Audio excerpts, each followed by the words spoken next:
Welcome back to Android Q&A. My name is Jace, and this is where we try and answer your most pressing Android questions.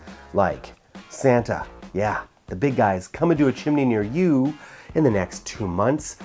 But whether you've been naughty or nice, you may not have the 530 stones to drop on the Nexus 9, as gorgeous as it is. So today's Q&A is all about the best entry-level Android tablets, sub $200. We'll take good care of you. So right at the top of that list, even though it's a year old, we gotta talk about the Nexus 7, and here's why. The Nexus 7 2013 edition has a quad-core Snapdragon S4 processor, clocked in at 1.5 GHz and backed by an Adreno 320 GPU. It has 2 GB of RAM and is still more than capable of handling all but the most intensive activities. Its display resolution is still the highest you can get in this size category, and most importantly, you get instant Android updates, and that includes the all-new Android 5.0 Lollipop.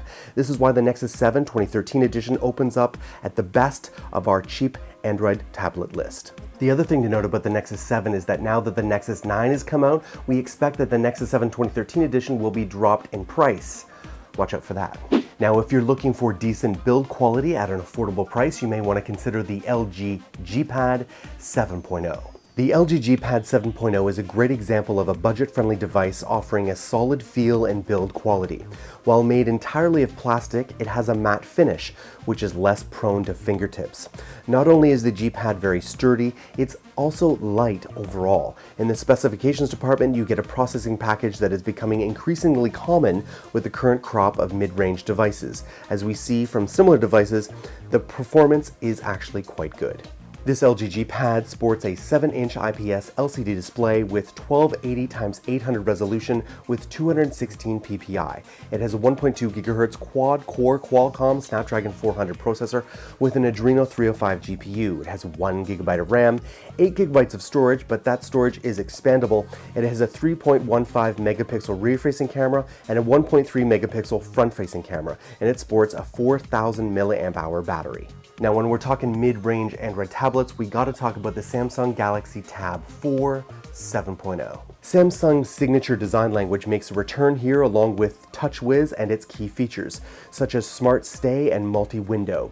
The Samsung Galaxy Tab 4 7.0 is not without its shortcomings, however, just like any other low-cost tablet, but if you're looking for a Samsung tablet at a very reasonable price, this device may be for you. Now, just because we're considering budget tablets, it doesn't mean we have to sacrifice on sound, at least according to Lenovo, and that's where they come in with the Idea Tab A8.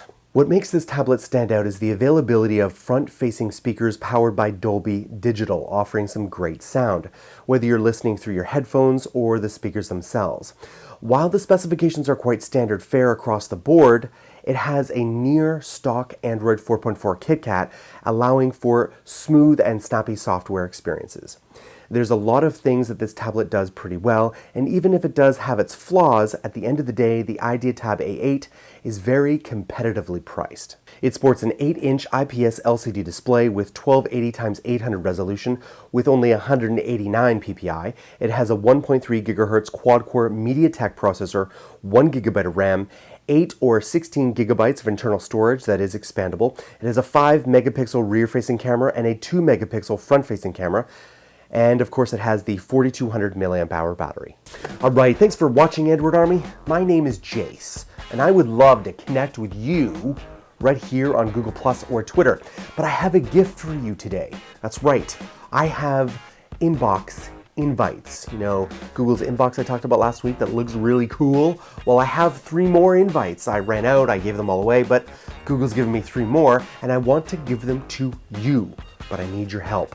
I'm looking for topics to cover on the next Android Q&A, but I need 3 things. 1, it needs to be a topic that I haven't covered before, or a new slant on an old topic, and 2, it needs to help a broad spectrum of people, so it can't be a question like, when does my device get Android Lollipop? No, it needs to help a lot of people. And 3, it needs to be interesting or fun in some way.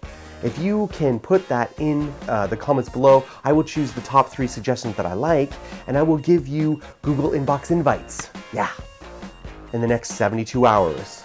Try it out. Don't forget about my brothers in Android, Josh, Joe, and the Tech Ninja Kevin, Lon, and Chris, all working really hard to deliver the best Android content on the web. I shall see you next week on Android Q&A.